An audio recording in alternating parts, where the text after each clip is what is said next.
Hi guys, my name is Rachel White. I am a JFK assassination researcher, and I'm going to talk in this video a little bit more about the magic bullet CE399, and just to bring together some of the things that I've been researching and some of the conversations we've been having as a community, trying to bring some thoughts together and some clarity, because I just think we need to really be clear about CE399. It's been presented to us, the Magic Bullet Commission Exhibit CE399 has been presented to us as a central point, really, in the Warren Commission's argument that Oswald shot from the Texas School Book Depository into President Kennedy. And they presented that as a central piece of evidence. So I just want to really kind of unpack that a little bit more and see where we kind of go with our thoughts on that. So we know that the Warren Commission tells us that CE399, the magic bullet, is the bullet that supposedly passed through both JFK and Connolly in the limo, fired through the shoulder, and ended up embedded into Connolly's thigh on the afternoon of the assassination. It was removed from Connolly's thigh at Parkland and turns up on a stretcher found by Daryl C. Tomlinson, and is presented to the Warren report as this is the bullet here, and this is the bullet that's caused all of these wounds. We're tying this back up to the rifle, the Carcano, that Oswald shot from the TSBD. Closed case, Oswald's guilty. So basically, that's really the narrative that we've all kind of grown up with and understood that the Warren Commission have presented us with. I just want to talk us through a little bit more about why I feel CE399, the magic bullet, is planted evidence. We know for sure that Oswald shot no rifle that afternoon. He shot no one that afternoon. We have a picture of Lee Harvey Oswald stood in the TSBD doorway at 12:30 on the afternoon of the assassination. Therefore, he cannot be in the 6th floor firing any weapon. Therefore, if we've now got a bullet, CE399, that links to Oswald forensically, in terms of the matching to the Carcano that he did not fire, and any fibres that we might find on the subsequent bullet, we know for sure that that has to be fabricated evidence, because we know for sure that Oswald didn't do it. So any evidence now to suggest that he did do it has been fabricated. He was in that doorway. We have proven that. It is absolutely a done deal. We have the Elgin 6 picture, and we have verified that that is Oswald with 77 points of reference, way more than is needed for a court of law. So we know for sure that Oswald did not fire that rifle.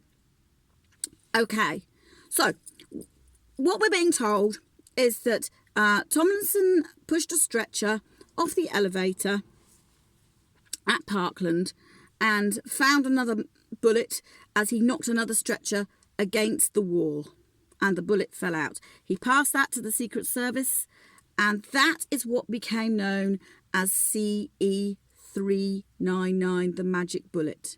But I want to say to us that the bullet that Tomlinson actually found and CE399 are two separate bullets. Okay, so Tomlinson is saying in his account that he came up from the surgery rooms, up in the elevator. He pushed a stretcher off of the elevator and parked it in the vestibule. Now, that stretcher has come to be known as Stretcher A. Okay, he pushed it off the elevator. He parked it there in the vestibule. That's clearly where all of the stretchers are going to be kind of located. Once they've been finished being used, they're going to be parked there. Daryl C. Tomlinson is a maintenance guy for Parkland, so he's not medical staff in any regard. So he walks past through the vestibule, and he notices another stretcher parked partially in front of the men's room. Okay, now this is telling us that this stretcher, which has come to be known as stretcher B, can only have been there a matter of moments. It's a busy afternoon, a busy hospital. The men's room is going to be used very, very frequently. So that stretcher B can only have been there a matter of minutes or so. And the time frame we are talking about right now is between 1:15 kind of time, 1:10, this kind of time, when Daryl C. Tomlinson walks past, notices the stretcher in front of the men's room, and then he comes back moments later. It's still in front of the men's room. So he pushes the stretcher out of the way, tidies it up, bangs it against the wall. As he does that, he hears the clink of something rolling out and finds a bullet on the floor, which he then gives to his security manager, O.P. Wright, okay, who then later that same afternoon hands that bullet to the Secret Service, and it goes off to the FBI to be used as evidence. Okay, so what I'm saying is that we have a problem because the Warren Commission have messed around with and fudged the waters between stretcher A and stretcher B, okay, and tried to make it sound like Tomlinson was confused. But Tomlinson has always been very, very clear.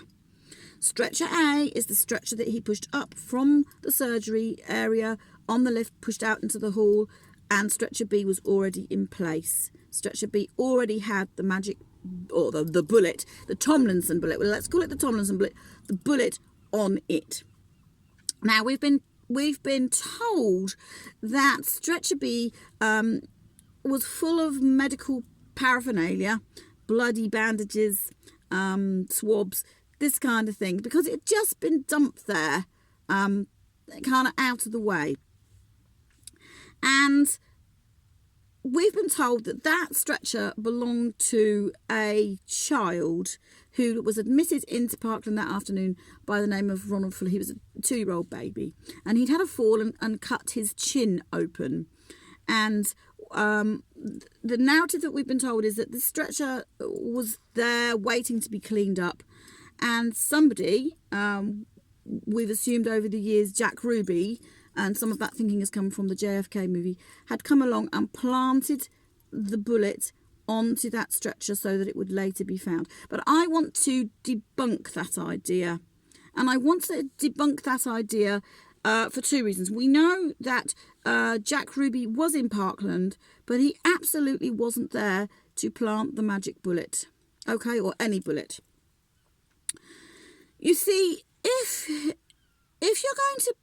going to plant evidence, you need to be very sure that you can be in control of that evidence, and that evidence does exactly what you need it to do at the end of the line, right? Now, if you're going to plant evidence, you're going to have to make sure, very, very sure, that you're going to plant evidence in the right way so that it can be found in the right way. This stretcher was parked outside the men's room, okay? Somebody at some stage is going to move that stretcher and the bullet's going to come out and fall out or be found. Somebody is going to do it. It could be somebody using the men's room. It could be a cleaner.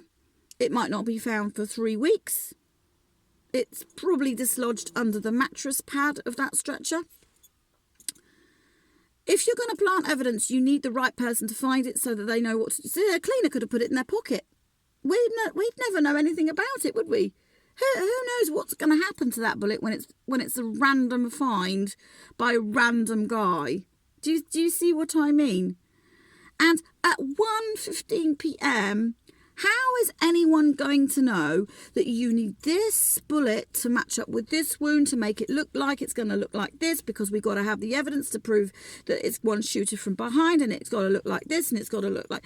It's far, far too soon for anyone to make those kinds of decisions. Far too soon. Because you need somebody with forensic autopsical knowledge making those decisions on the spot in the moment between 12:30 when the guys are brought in, to compare the wounds, to know what you need, to know what you need to do. Do you see what I mean? It just doesn't work that way. You can't possibly know what evidence you need to plant in at this time. It is far, far, far too soon. Which tells us then that the Tomlinson bullet must be a genuine bullet, a genuine find. Okay? So therefore, it wasn't supposed to be found. So therefore, it's entered into the record of a find of a bullet. They can't deny its existence because it's been found and it's been handed in. So now you've got a huge problem. We've got to make a narrative around this find of this bullet to make it fit. To make it fit into our narrative that we're already putting out on the TV of one gunman, one shooter, one man shooting both JFK and Connolly from behind, from the sniper's nest, from the Texas School Book Depository. Okay, so we've got a problem because we've got to make the narrative fit to the evidence. We've got to make the evidence fit to the narrative that we've already established, because this is the story that we've planned out and we're going to go with. So at this stage, let's just remember Connolly is still being treated. He's still in surgery, 1 p.m, 1:15. He's in surgery a long while. And during that time, the nurses take out the bullet or the fragments of the bullet from his thigh wound. They're going to give that, consideration, because, these men have been brought in as a gunshot wound and there's a crime committed. Nurses deal with these kinds of things all of the time. They know the hospital policy and procedure. They're going to back that up. They're going to give that to the right individuals, because it is evidence. And if Connolly's in surgery and they're removing the bullet fragments out of his thigh at the same time that this bullet by Tomlinson is being found on stretcher B that has been there some while. So can you see, people have tried to say, well, it was handed to the Secret Service straight away and it was brought up and it was given to whoever to plant on the stretcher. To my mind, this does not feel right, because if you were going to do that directly out of Connolly's wound, you'd do that on a stretcher that was coming up on the lift from the surgery room, wouldn't you? So if Tomlinson is bringing a stretcher up on the lift and a stretcher's already waiting in the hall, why is there no more than one stretcher, two stretchers, who knows how many stretchers? But you'd be planting that evidence on a stretcher that's actually come from the surgery rooms, not one that looks random. And to this day, no one, as far as I know, has ever taken responsibility for coming forward and telling us that they were the one that put stretcher B in place in front of the men's room. Nobody's ever mentioned that. So that leads me to the conclusion that these two stretchers, and therefore the Tomlinson bullet, have come from different places in that hospital. Okay, now let's ask a really obvious dumb question. Who else on that afternoon, other than Governor Connolly, came into Parkland as a gunshot wound?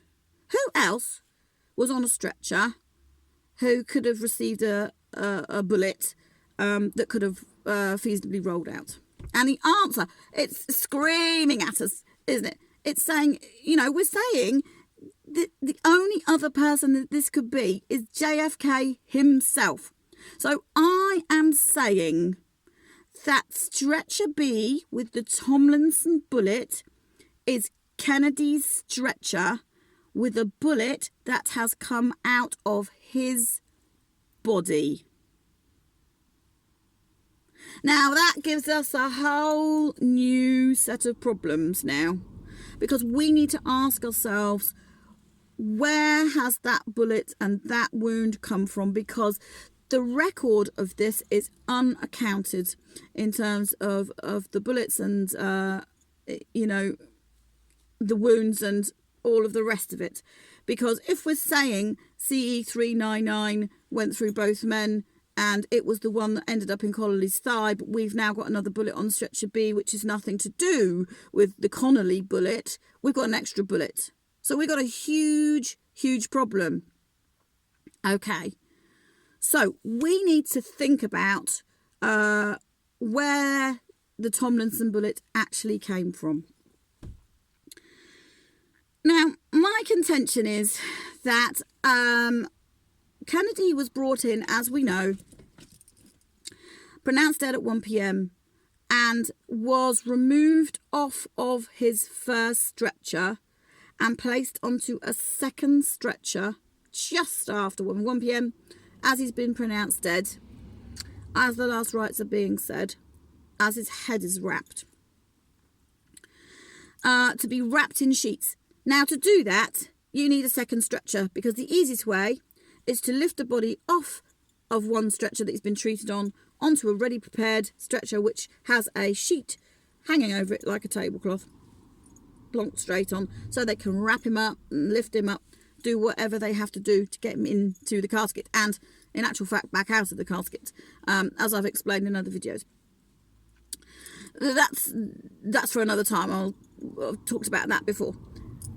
So we've got a situation where we've got Kennedy moved from one stretcher to the other, and during that process a bullet which has not been accounted for or not identified or not noticed has somehow rolled out and got itself lodged under the mattress pad of this stretcher.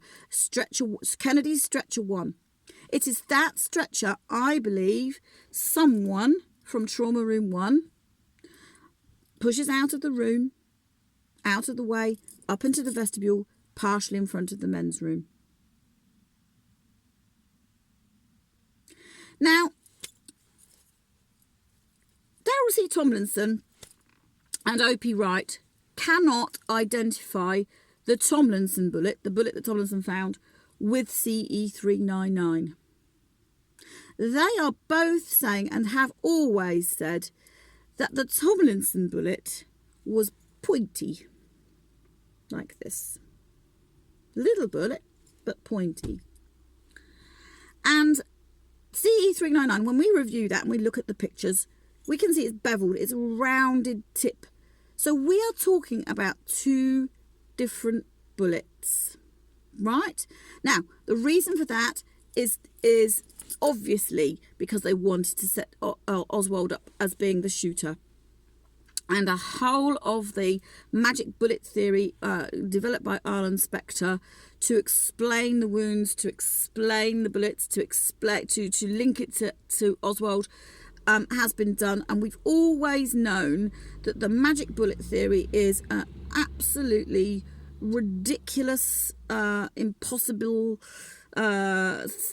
thing to dream up. I mean, it is dream. When you look at it and you think about it, we've got a bullet doing mid-turn. You know, it's just completely implausible, and that was the very first thing really that led me into research. A picture of the classic diagram of this magic bullet doing, you know, crazy stuff, and I'm sat there at 14 thinking, what a load of rubbish. This is just, we're just being lied to.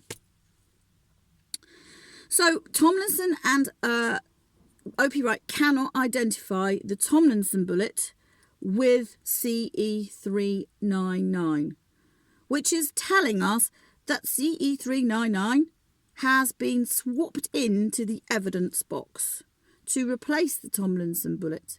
So we need to ask ourselves why that is the case, really the case, because this bullet has come out of an additional wound in Kennedy that's never been talked about and never been accounted for. Okay, so my contention here, my belief here, is that this additional wound is what's really being covered up in this scenario, in this narrative. This is the nub of what's really going on, is that there is an extra wound to Kennedy's head, neck area, okay? And it was caused by this tiny little bullet.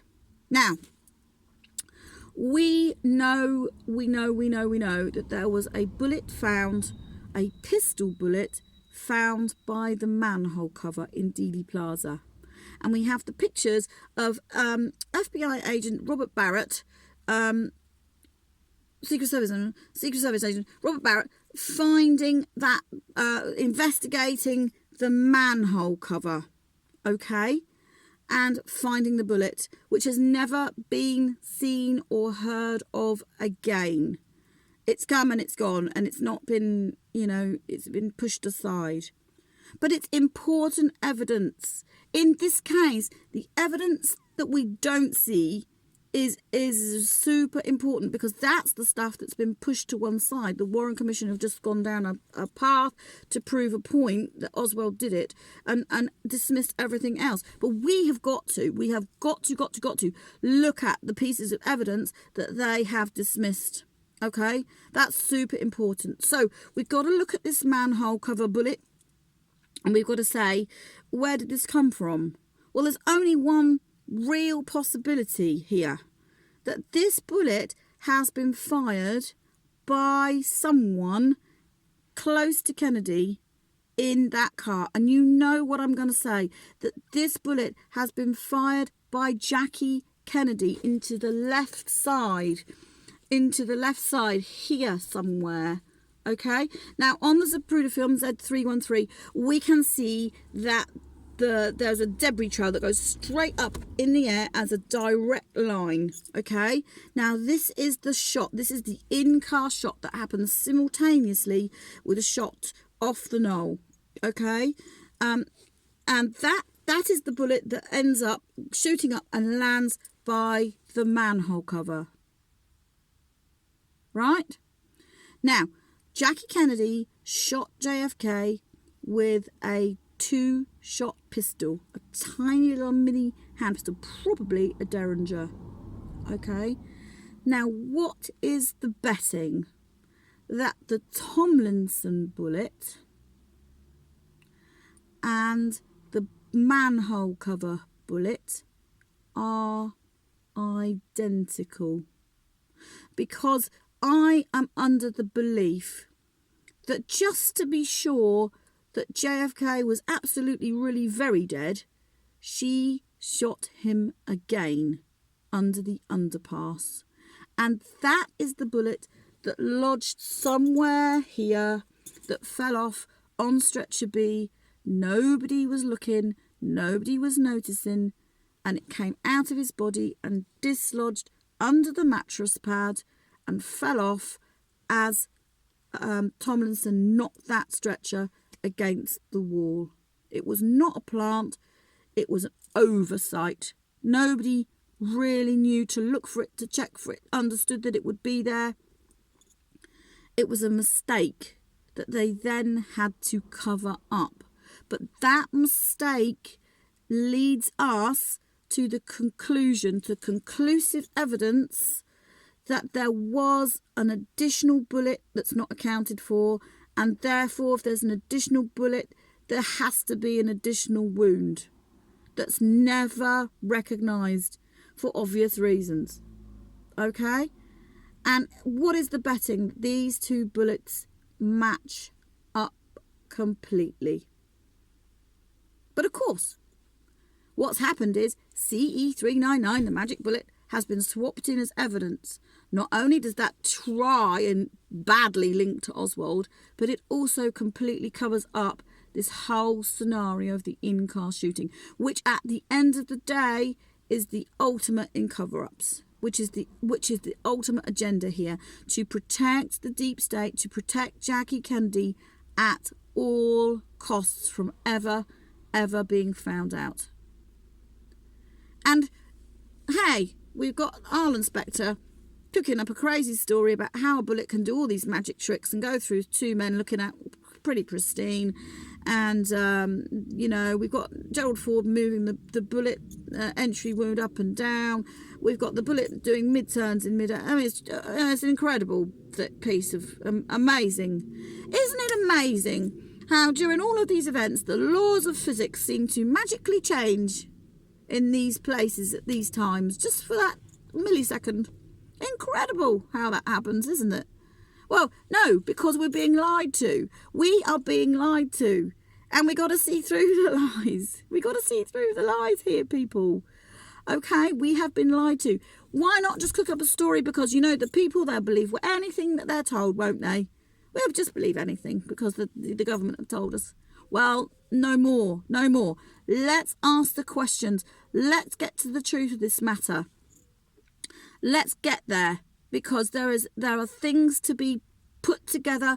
There are things to find out. There's more evidence to look at and be a little. I'm just telling you what I'm feeling from the things that I've researched out. Okay, and we need to go on from there. And we need to move forward. And we need to find out, you know, how we can, you know, find categorically how we can say that this is the case. But we only are able to do that when we start asking the questions. And that's really what I'm doing. Ask the question, ask the question, ask the question. Okay? Because that is how we get to the answer. So I am saying the Tomlinson bullet, CE399, two separate entities. Stretcher A, stretcher B came from two different places in the hospital. Stretcher B was Kennedy's stretcher 1.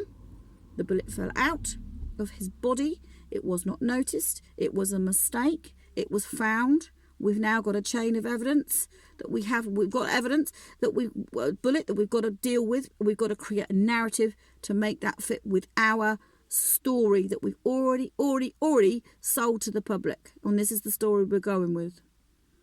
Okay, so I hope that helps clear a few things up in our heads. And